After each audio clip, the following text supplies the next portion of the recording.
Добрий день всім. Вітаю вас на нашому інформаційному. Good morning, everybody. Welcome to our information hub. I'm Olga Tamanova, and I'll tell briefly about the schedule of our press briefings for today. At 11:30, we'll have Denis Trigubov with us, head of medical department of the National Guard of Ukraine, and we'll talk about the medical support for the National Guard of Ukraine in wartime.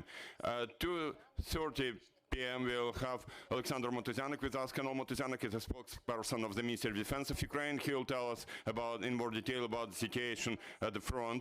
And right now in our studio we have Yuriy Schyhol, head of State Special Communication Service of Ukraine, and we will discuss with Yuriy the information siege, so to say, in particular Kherson and Kherson Oblast, which on April 30 has been cut off Ukrainian communications. You're welcome.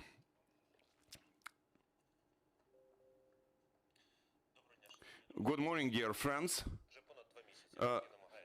This is more than 2 months that Russia has been trying to eliminate Ukraine and its infrastructure, civilian infrastructure, including communications, to leave our citizens, our residents, without real information about the development of events and war in our country. We saw cyber attacks against leading Ukrainian media, Ukrainian TV channels. We saw how Russian occupiers have been destroying the infrastructure of TV and radio broadcasting. More than 20 facilities of the state radio communications and TV concern have been physically destroyed.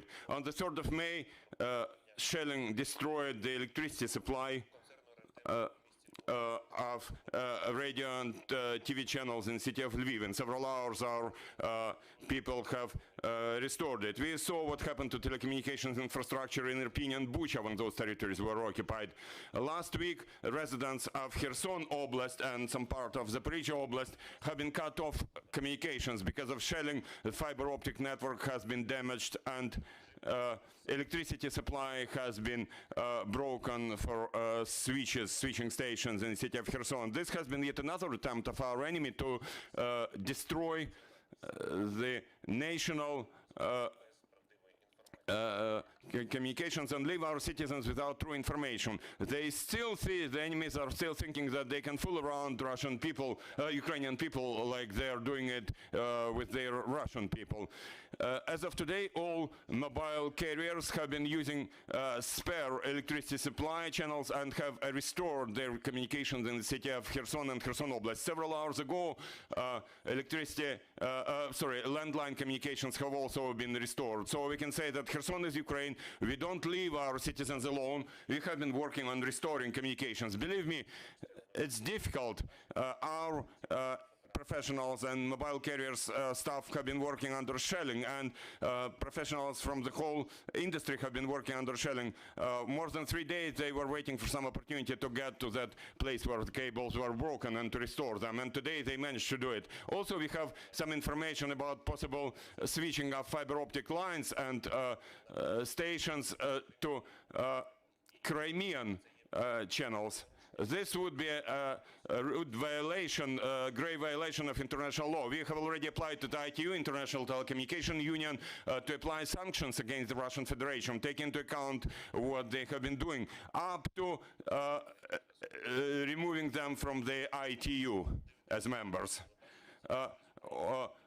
Watch Ukrainian TV, stay with Ukraine, believe in our armed forces. Thank you. Thank you, Mr. Schyhol. We understand that information siege has been used by the aggressor as one of the components in this war, because, for example, there are people leaving Mariupol, and recently, people who left Mariupol recently tell us that they are told that Kyiv has already been taken by the enemy, that Kharkiv has already been captured by the enemy.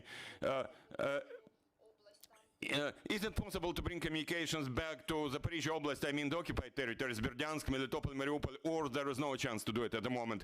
At the moment, this is an example like how they change the connections of those switching stations. They take control of those switching stations and they supply internet from Russian Federation, which is completely under their control, and they try to deprive Ukrainians of information about what is happening in our country. Immediately after liberation of those territories, or immediately after those carriers get access to the infrastructure, connection to Ukraine will be restored by our people. Thank you. Dear colleagues, dear journalists, you are welcome to ask your questions. Please speak into the microphone.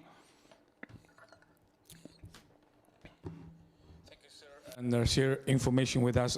Can you confirm with me whether the mobile phone signal, if across Kherson area, has become international roaming? And I'm not sure is happening like this because this is the legal issue for the sovereignty of the state. Thank you. Дякую за запитання. Thank you for your question. Today, all mobile operators or mobile carriers have restored, all mobile connections in city of Kherson and Kherson Oblast are Ukrainian connections, and they are charged as Ukrainian connections. There are facts when local providers start collaborating with occupiers and then they reroute their traffic to Crimea. That's what I said. That's violation of international law, and we'll make every effort, take every step to stop such activities of the Russian Federation. Thank you. Any more questions, dear friends? No more questions. Thank you, Yuriy. Thank you for finding time to join us. Stay with us. Sorry, one more question.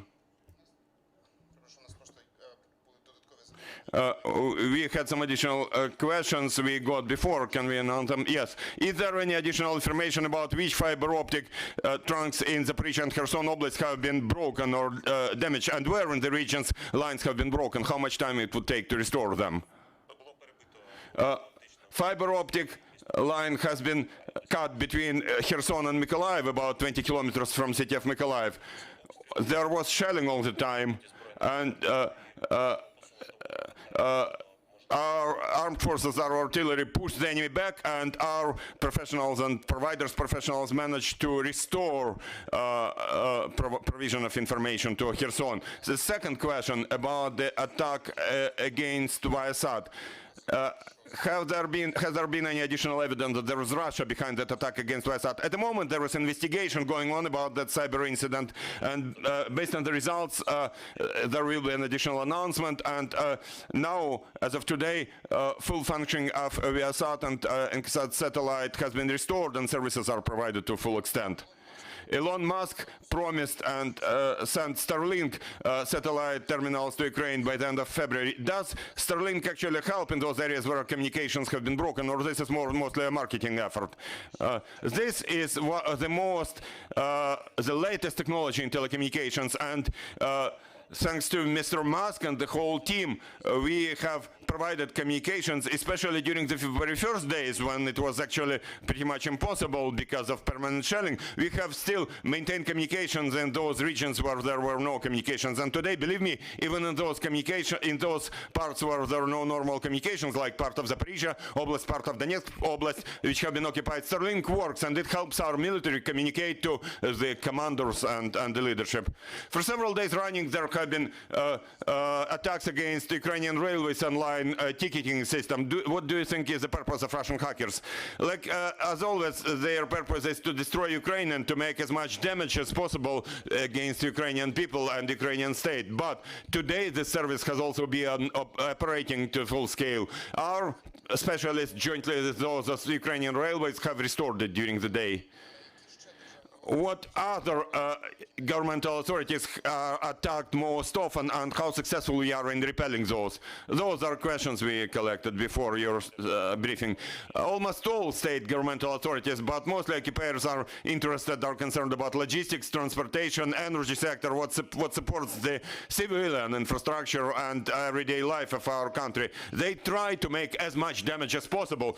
This is not war against armed forces. This is war against Ukrainian civilians, Ukrainian people. We mentioned it many times. Whether lay Ukrainians become victims of hackers, what are attacks of Russians against lay residents, lay citizens. Access to private phones and private computers of citizens is one of the attack vectors. They try to obtain information they try to obtain personal data, passwords, access data credentials to access governmental registers and the whole infrastructure using private applications you as citizens are using. So please use apply cyber hygiene rules, watch over your mobile phones, use as much authentication tools as possible, and watch and prevent your phone from becoming the enemy's tool.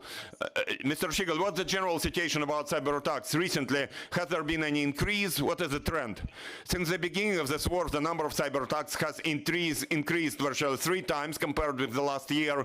That said, recently, their number has not decreased, but their strength has much lowered because the enemy now has been thinking about protecting their infrastructure. First of all, we decently push them back. I can say that we have the very first country worldwide which has survived the cyber war and won in it.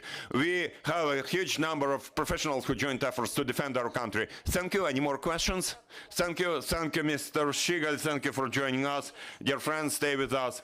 Our next briefing will be with the medical branch of the National Guard of Ukraine. You're welcome.